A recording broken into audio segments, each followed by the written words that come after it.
For the next 10 days, I'll be traveling around Uzbekistan. Stunning, beautiful, amazing. I'm just running out of adjectives at this point.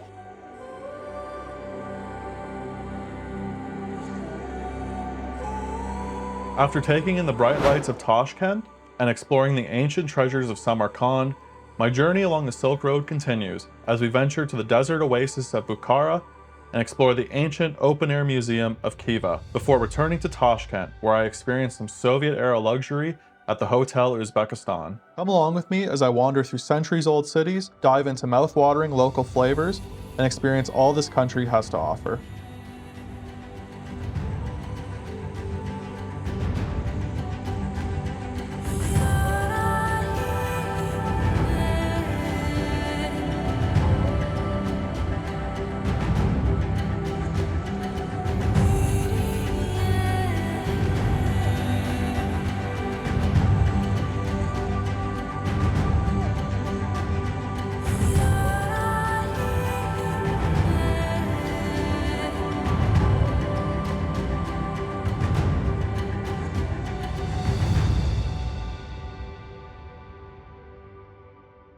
Good morning from a very lovely and peaceful morning here at our yurt camp. So if you did not see the first part of this series, go back and watch that first. But we are currently in the middle of the Uzbek desert getting ready to travel on to our next destination of Bukhara, which is one of the Silk Road capitals. Really looking forward to that. We've got a bit of a ride ahead of us this morning, so sit back and relax and I'll check in with you guys from Bukhara. So we made a brief stop on our way to Bukhara and we've stopped at what's called the Caravanserai. So this is where the trading caravans coming along the Silk Road would have stopped to get some fresh water, rest up. And now it's off of a busy highway, but it's crazy to think that 500 years ago this would have just been in the middle of the desert and nothing around it.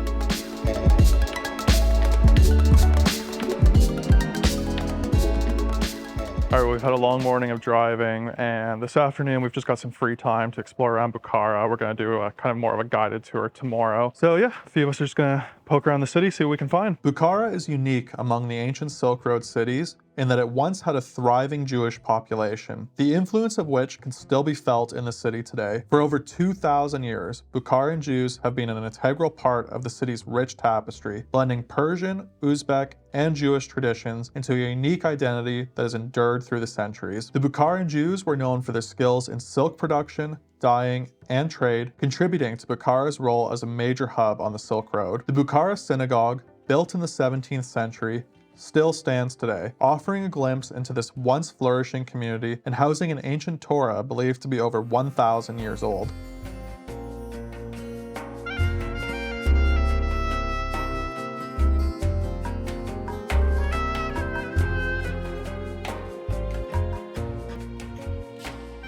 No, it's been such a fun night. We went for a group dinner and it was actually Tim's birthday today, so we celebrated, got a little cake, and that was a really cool experience. And then Mirfat, our guide, just led the charge onto the dance floor. We got out there, we're having a great time, and some of the local Uzbek women joined in and were absolutely showing us up with their dancing skills. But it's been such an incredible night here in Bukhara. Now we're just here in the main square enjoying the beautiful lighting and the views of the minaret, and perfect way to cap off our first day here in Bukhara.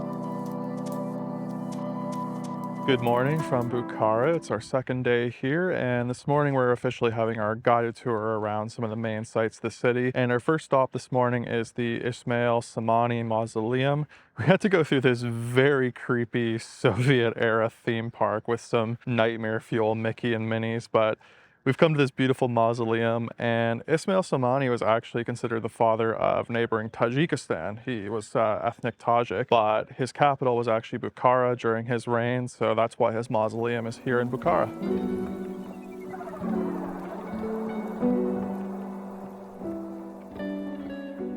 All right, so we're continuing on our tour here, and our next stop is the Bolo Haz Mosque, which is one of the most well-preserved buildings here in Bukhara. It dates all the way back to the 1700s, had very minimal restoration work done on it, and just some of the intricate detailing on the columns is so impressive. And this was actually the personal mosque of the emir, so back in the time before Tsarist Russia, Bukhara was a self-governing emirate, so this is where the emir would have come to pray and see the public.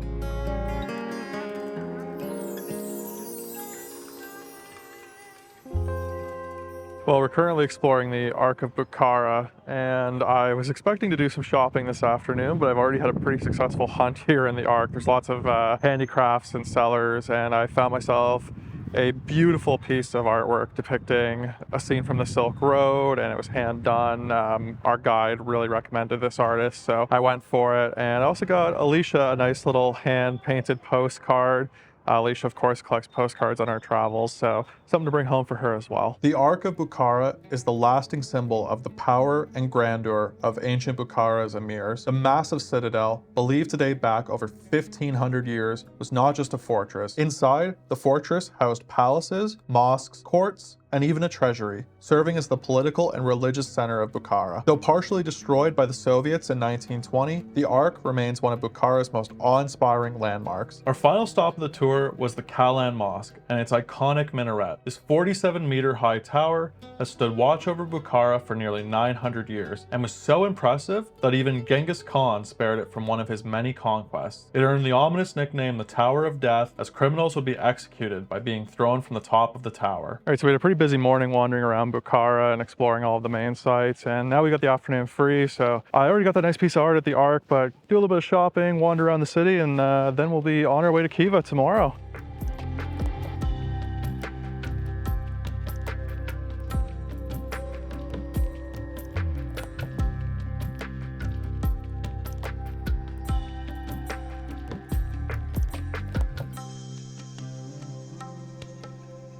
We had a long 7-hour drive through the desert to reach Khiva, so by the time we arrived, we were ready for a rest before exploring the city properly the next day. Good morning, and after a very long day of travel yesterday, we have made it to our final destination on this trip, the city of Khiva. The last of Uzbekistan's great Silk Road cities, Khiva is effectively a living museum, with its perfectly preserved mud brick walls, towering minarets, and intricate blue-tiled mosques. For centuries, Khiva was a thriving center of trade, culture, and power, serving as the capital of the Khiva Khanate and a key stop for caravans crossing the deserts of Central Asia.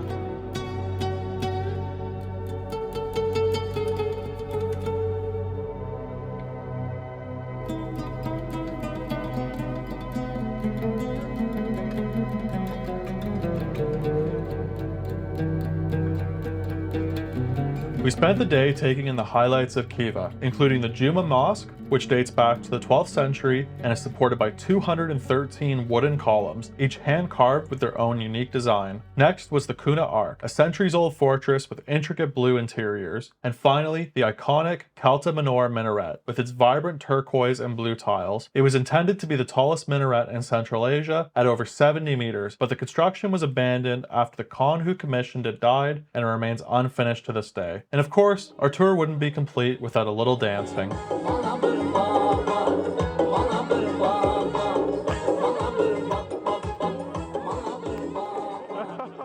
It's been a fun day exploring Khiva, and we're now going to check out this acrobatic performance, and this is the 4th generation of the family that's been doing this performance. If it's anything like the dance performance we saw in Samarkand, I'm expecting this to be really good.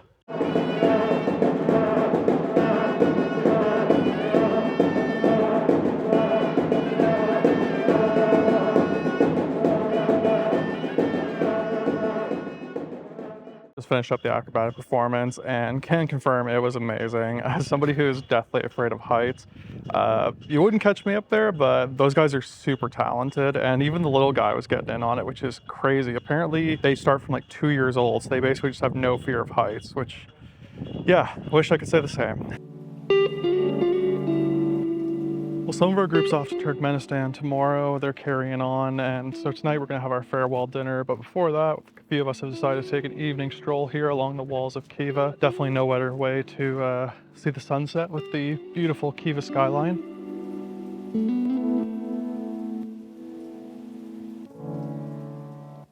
We enjoyed our final dinner as a group, and of course some more dancing.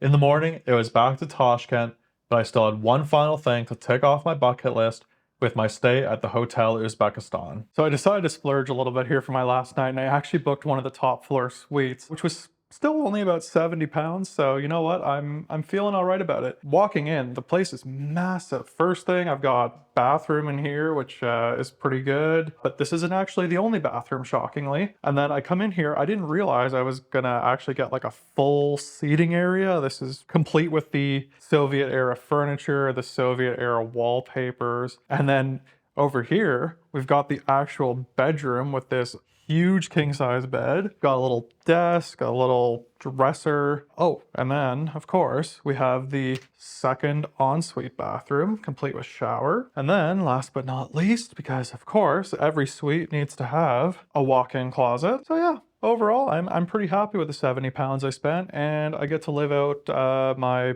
Soviet era nostalgia dreams for a night. All right, so now comes the most difficult part of this video, which is trying to sum up this trip and sum up Uzbekistan. And I mean, what is there to say? This is such a fascinating, beautiful, complicated, unique country. This has been probably one of the most in-depth cultural experiences I've ever had in my life, and so much of that comes down to our guide Marifat. I mean, she was absolutely phenomenal throughout this whole trip, sharing her personal stories about growing up in Uzbekistan, and you know, just her enthusiasm, her energy, her knowledge, keeping us organized. I mean, this trip would have been impossible without her. So Marifat, if you're watching this video, a massive shout out to you. You are a credit to G Adventures, and you know, also our group. I mean, such a great group of people, a very, you know, varying degrees of travel experience within our group, and just such a lovely group of people. Everybody's very friendly, supportive. They made the experience just as much as Uzbekistan itself. You know, a special shout out as well to Tim and Jordan. I spent most of the trip with those guys, and you know, I think we really bonded. So hopefully I'll see you guys back in the UK one of these days. But yeah, I mean, my final thoughts on Uzbekistan, and my biggest piece of advice really is just come as soon as you can, because this country's already changed so much since it opened up about 10 years ago, and in the next 5 to 10 years, I don't think it's going to be anything like it is now. It's so raw, it's so pure. The people are just so friendly and curious, and want to meet tourists and outsiders. Like there's so many things I feel like I could say about Uzbekistan, but at the risk of rambling on here, I'll finish by saying, I mean, this has been one of the highlights of my life, one of the absolute greatest trips I've ever been on. And for those of you that have come along with me on this journey, thank you for watching. I'll see you guys in the next video.